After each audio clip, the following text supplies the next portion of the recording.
सबसे पहले महादेव के चरणों में प्रणाम करती हूँ, मेरा प्रणाम स्वीकार हो। मैया पार्वती के चरणों में प्रणाम करती हूँ, मेरा प्रणाम स्वीकार हो। कार्तिक रेस्तों भैया के चरणों में प्रणाम करती हूँ, मेरा प्रणाम स्वीकार हो। सभी देवी दुर्गा के चरणों में प्रणाम करती हूँ, मेरा प्रणाम स्वीकार हो। आप सभी गुरु भाई बहन के चरणों में प्रणाम करती हूँ।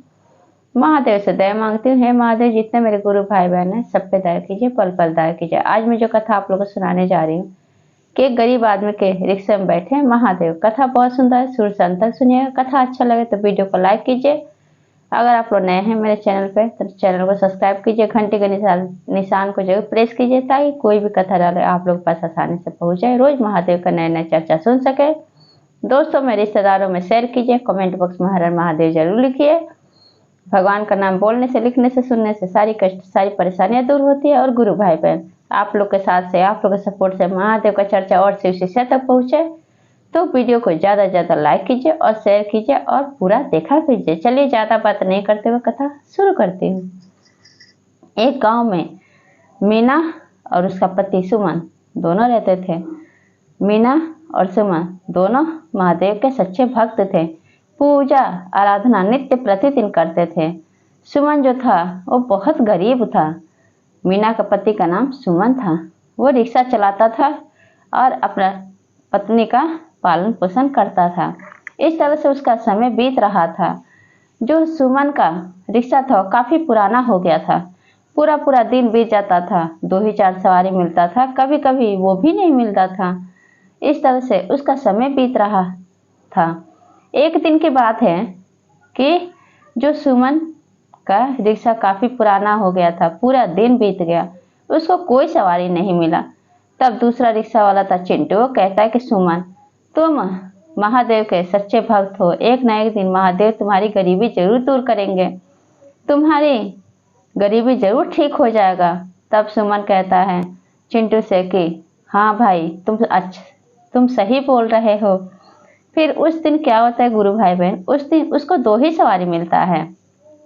उसको 20 रुपए की कमाई होती है। जब रिक्शा लेकर घर लौटता है तो बीच में ही उसका रिक्शा पंचर हो जाता है। अब जब रिक्शा पंचर हो जाता है तो रिक्शे को उसमें रिक्शा सही करवाता है, पंचर ठीक करवाता है तो 10 रुपए उसी में लग जाता है और 5 रुपए का महादेव के लिए प्रसाद लेता है। रोज महादेव का प्रसाद चढ़ाता था सुमन और 5 रुपए का अपनी पत्नी के लिए पाव लेकर आता है। घर पे आता है तो अपनी पत्नी से कहता है कि आज मुझे चिंटू मुझे खिला दिया खाना पेट भर। वो अपनी पत्नी से झूठ बोलता है, ये लो तुम्हारे लिए पाव लाया हूँ, खा के पानी पी लो। अब सुमन की पत्नी मीना पाव खा के पानी पी लेती है। कितना दिन ऐसे हो जाता है कि पानी पी के सोना पड़ता है। अब इस तरह से इन लोग का समय बीत रहा होता है, सुमन का और मीना का, दोनों पति पत्नी का। एक दिन की बात है, कैलाश पर्वत बैठे महादेव नंदी बैल जाते हैं और महादेव से कहते हैं कि हे प्रभु, आपके भक्ति और पूजा आराधना सुमन इतना करता है और उसकी पत्नी मीना इतना करते हैं, फिर आप उनको उनका गरीबी क्यों नहीं दूर करते? इतने दुख मुसीबत में हैं तभी वो आपका पूजा पाठ करना, पूजा आराधना करना नहीं भूलते हैं और बिना प्रसाद चढ़ाए वो नहीं रहता है। भले दोनों पति पत्नी पानी पी के सो जाते हैं लेकिन आपका प्रसाद जरूर चढ़ाता है। तब महादेव कहते हैं नंदी से कि इसका पूर्व जन्म का ही कर्म है जो इस जन्म में वो चुका रहा है। पूर्व जन्म में पूछते हैं नंदी कि आखिर प्रभु ऐसा क्या हुआ था पूर्व जन्म में जो कि सुमन इस जन्म में इतना गरीबी समय उसका चल रहा है, इतना मुसीबत इतना दुख काट रहा है, आप हमें विस्तार से बताइए। महादेव कहते हैं कि पूर्व जन्म में ये बहुत गुरूर और घमंडी आदमी था। इसको धन दौलत की कोई कमी नहीं था। ये रास्ते में चलते महिलाओं को बहुत परेशान करता था, गरीबों की गरीबी का मजाक उड़ाता था, अपनी माँ को बहुत परेशान करता था। इस कारण इस जन्म में ये दुख भोग रहा है, इस जन्म में ये गरीब बना हुआ है। तब कहते हैं महादेव कि नंदी तुम परेशान मत हो, मैं एक परीक्षा लूंगा इस गरीब सुमन का, रिक्शे वाले का। अगर उस परीक्षा में ये पास हो जाएगा तो उस दिन से इसका गरीबी दूर हो जाएगा। फिर क्या होता है गुरु भाई बहन, अगले दिन जब रिक्शा लेके सुमन चलता है, रिक्शा का पहिया निकल के तालाब में गिर जाता है। अब सुमन तैर के जाकर तालाब में से अपना रिक्शे का पहिया निकालता है, निकाल के रिक्शे में लगाता है। और फिर कुछ दिन ऐसे बीतता है गरीबी का समय। फिर एक दिन की बात है कि महादेव आते हैं एक बुजुर्ग आदमी के रूप में, और आके और वहीं पे जहाँ पे सुमन रिक्शा लेके खड़ा था स्टैंड पे, तो जाके कहते हैं कि बेटा मुझे शिव मंदिर जाना है, क्या तुम मुझे छोड़ दोगे? लेकिन मेरे पास एक भी पैसा नहीं है।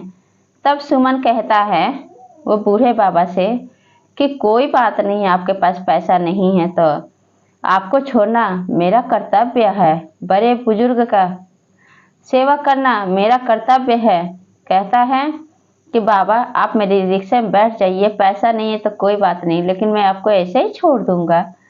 तब क्या होता है कि अब बूढ़े बाबा जो महादेव बन के आए थे उसके रिक्शे में बैठ जाते हैं, और जिस मंदिर शिव मंदिर में सुमन और मीना पूजा करने जाते थे, वहीं पे जाके बूढ़े बाबा कहते हैं कि बस अब तुम यहीं पे मुझे उतार दो। वहीं पे सुमन रिक्शा खड़ा कर देता है और बूढ़े बाबा उतर जाते हैं। तो वहाँ से सुमन पैर छू के प्रणाम करके जाने लगता है। तो उसको आशीर्वाद देते हैं बूढ़े बाबा कि जाओ, तुम्हारा भगवान कल्याण करे, तुम्हारा सारी दुख तकलीफ दूर हो जाए। तब कहता है सुमन कि बाबा आप आशीर्वाद बहुत अच्छा दिए हैं, भगवान एक न एक दिन हमारी सारी तकलीफें दूर जरूर करेगा। और सुमन को कोई संतान भी नहीं था, जो पूर्व जन्म में कर्म किया था, इस कारण इस जन्म में वो इतना दुख और मुसीबत झेल रहा था। जब भी पूजा आराधना करता था महादेव से यही कहता था कि हे महादेव, आपने हमें गरीब बनाया, हम गरीब ही सही, लेकिन आप किसी को तो इतना दे देते हैं कि कितना फिजूल का पैसा खर्च करते हैं, लेकिन आप हमें इतना भी नहीं दे सकते कि हम ढंग से खा पी सके और हमें एक संतान की प्राप्ति हो जाए।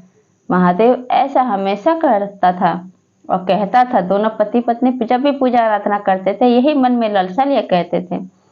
तब क्या होता है गुरु भाई बहन, जब वहां से मंदिर पे उस बूढ़े बाबा को उतार के जब जाने लगता है तो क्या देखता है कि महादेव साक्षात अपने असली रूप में प्रकट होते हैं।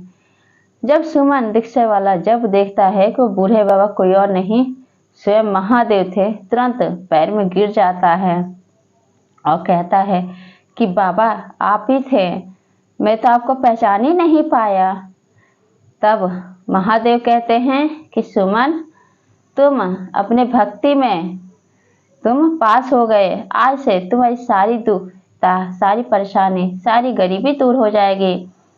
तुम अपने घर जाओ, कुछ दिन बाद ही तुम्हें संतान सुख की प्राप्ति होगी। फिर वहां से पैर छू के प्रणाम करके सुमन रिक्शे वाला अपने घर आता है।